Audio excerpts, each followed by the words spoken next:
Bonjour à tous, je suis ravie de vous retrouver pour cette toute nouvelle vidéo. Aujourd'hui je suis là pour vous parler animal et plus particulièrement chien.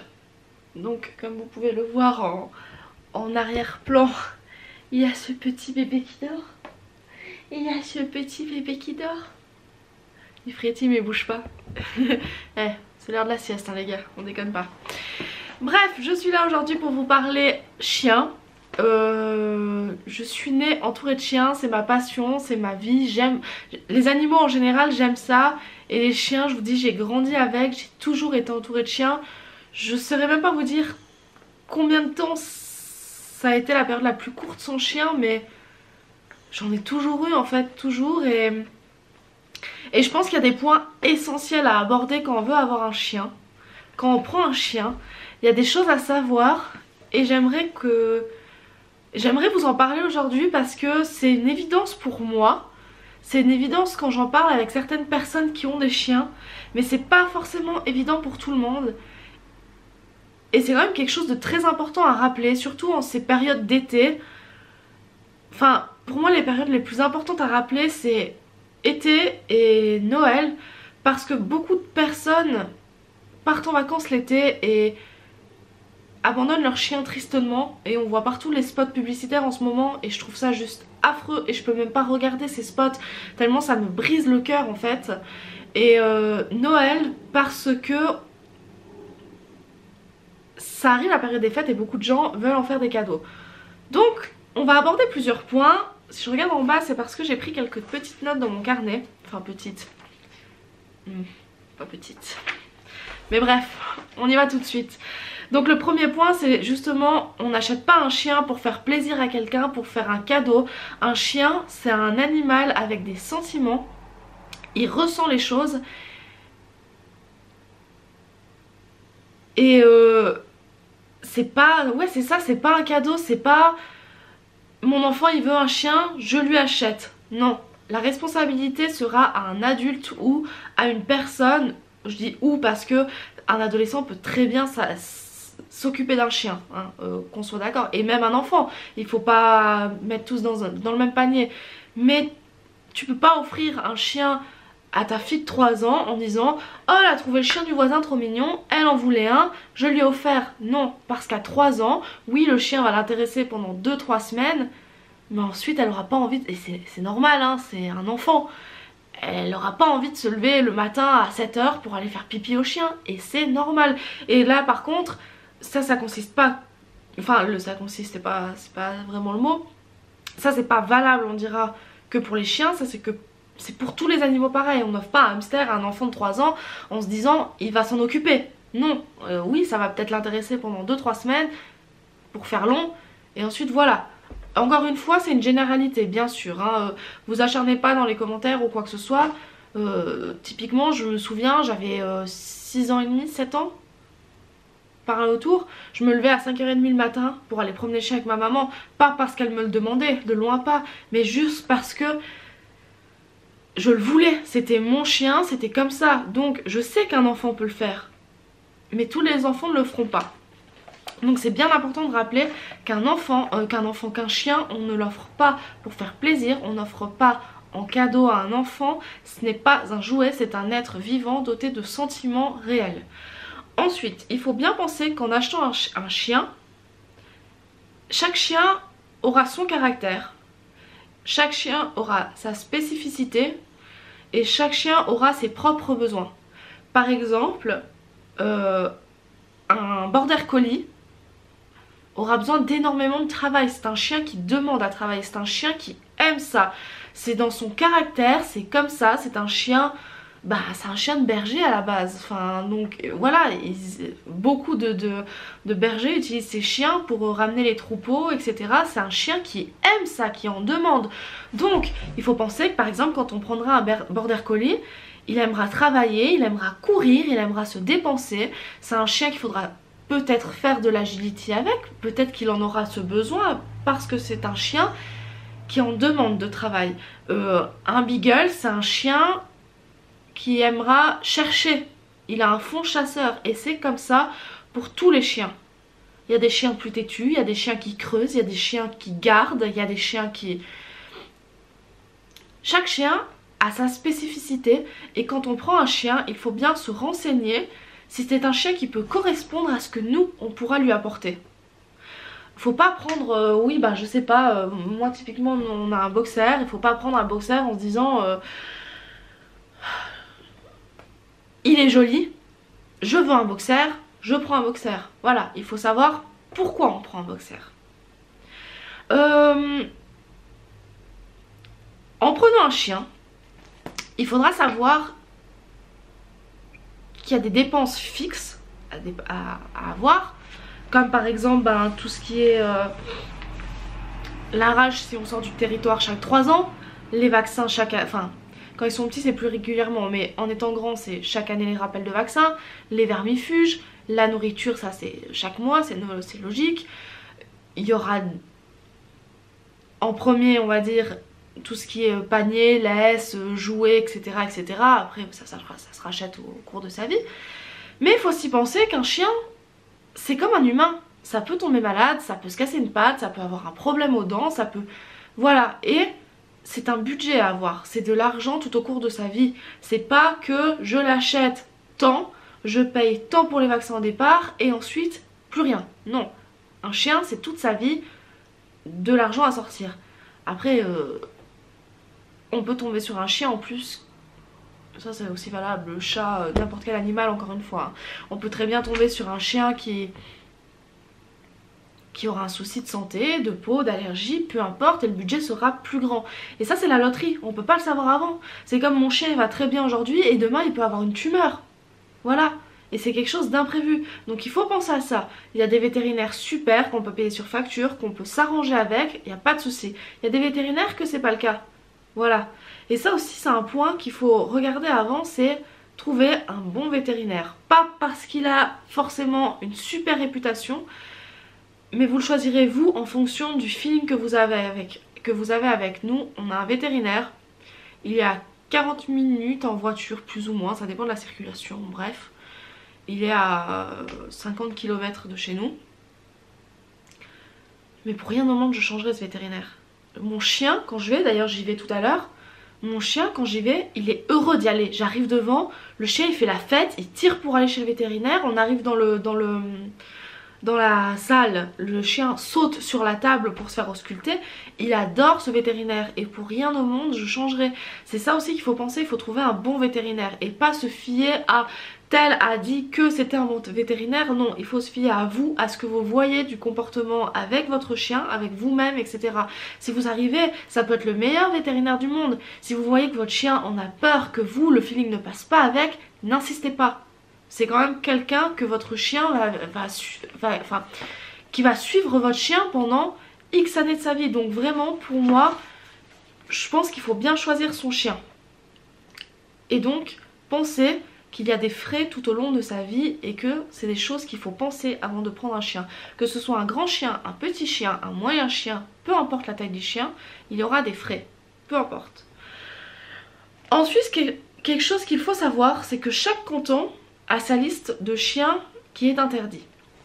Alors on va pas rentrer dans le débat de c'est bien, c'est pas bien, j'ai des opinions de ci, j'ai des opinions de ça. C'est juste qu'il faut le savoir. Tous les cantons ont une liste de chiens interdits. Et certains cantons, par exemple en Valais, les Amstaff sont interdits et sauf erreur, canton de Vaud, ils sont pas interdits mais ils doivent être muselés. Je crois. Si je dis pas de bêtises, je veux pas l'affirmer. Je suis en Valais donc je peux vous affirmer que pour le Valais, l'Amstaff est interdit. Je peux pas vous affirmer pour le canton de Vaud. Mais je sais que c'est comme ça. Voilà, il y a des cantons, le chien sera interdit. Des autres cantons, le chien sera soumis à des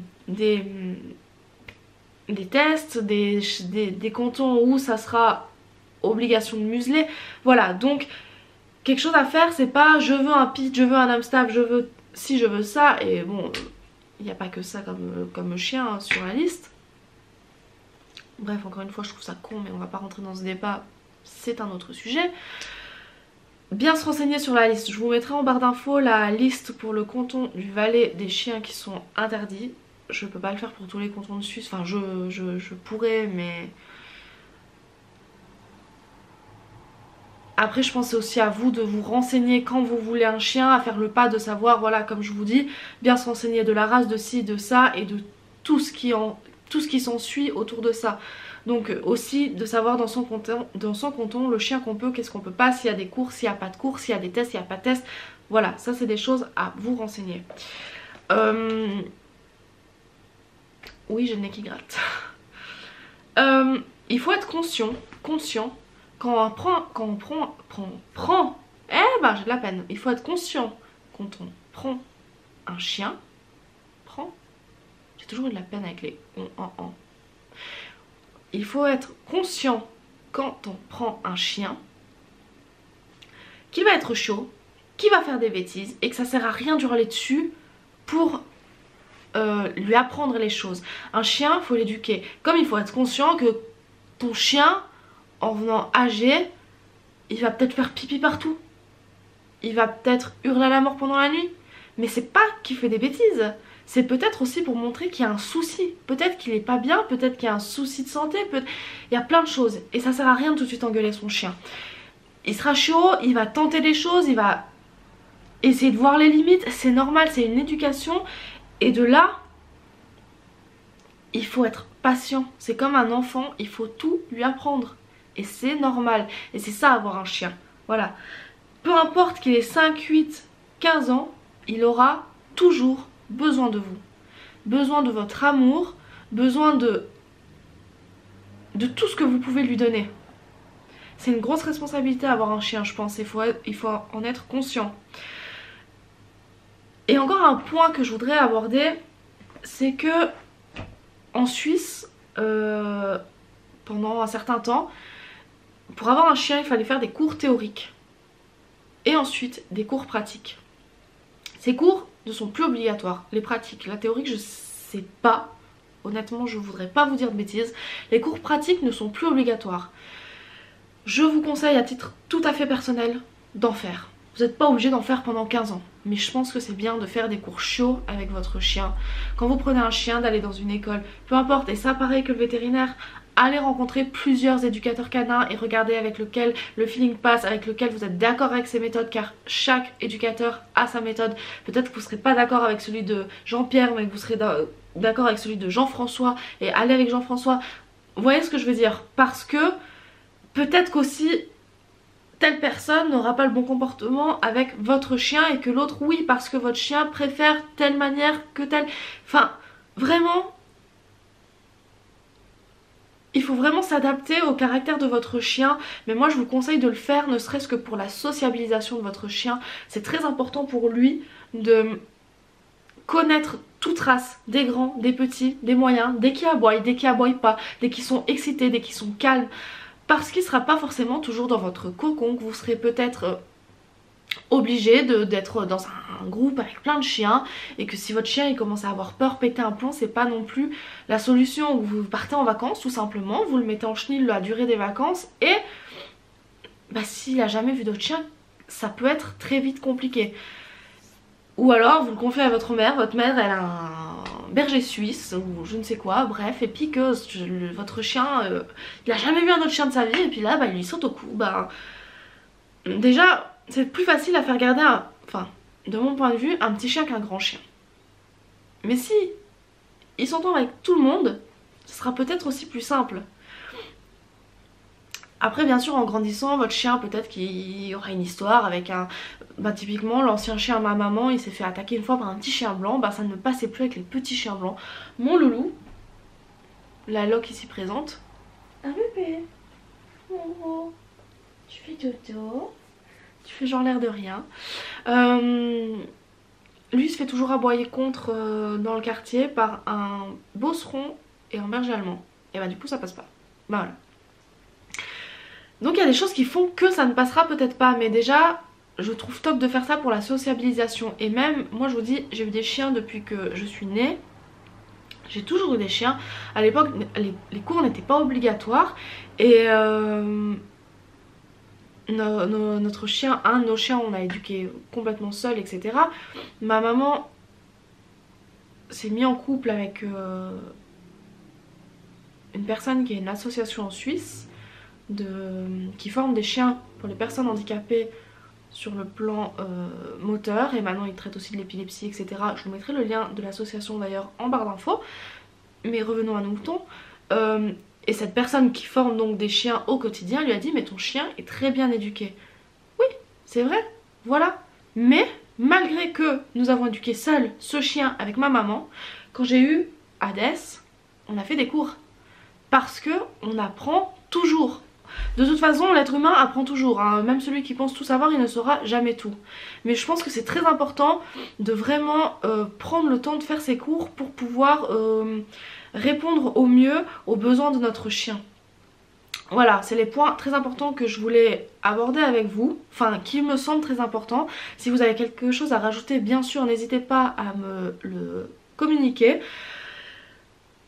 C'est vraiment quelque chose à rappeler, et s'il y a quelque chose que je pourrais dire et que je dis d'ailleurs très régulièrement aux personnes qui me demandent mon avis par rapport à prendre un chien, je leur dis toujours, si t'es pas passionné, prends pas un chien.